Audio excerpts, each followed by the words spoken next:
This should be a relatively short video.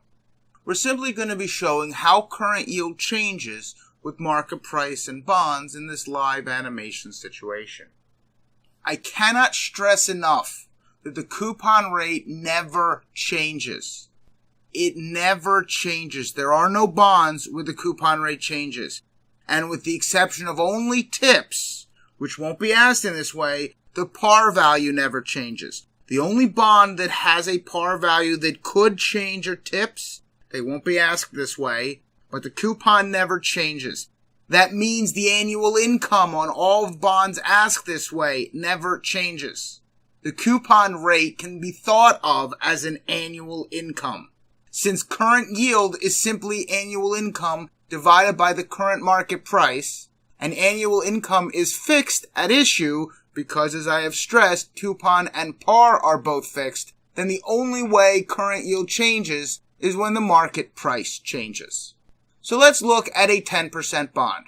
That is a bond that is paying 10% of the $1,000 par, so that is $100 a year. We could also take that 10%, think of it as a number 10, and multiply that by 10, add a zero to it to arrive at that same $100 a year. That is the annual income on the day it is sold, on every day of its life, and what the annual income would be on the day it matures and is redeemed.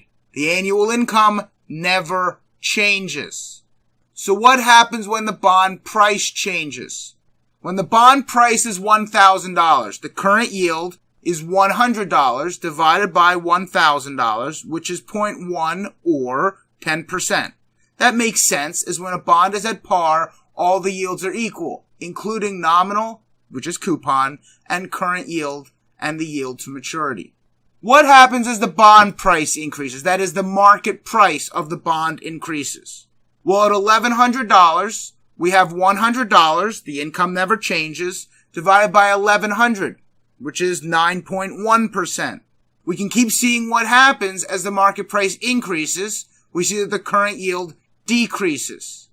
$1,200 leads to a current yield of 8.3%. $1,300, now the current yield is 7.7%. $1,400, now we're down to 7.1%, and it continues. We can look at it the other way, going back to 10% at par with a $1,000 market price. We have the 10% again. At $900, it's now 11.1%. When the market price goes down, the current yield goes up. At $800, it's now 12.5%.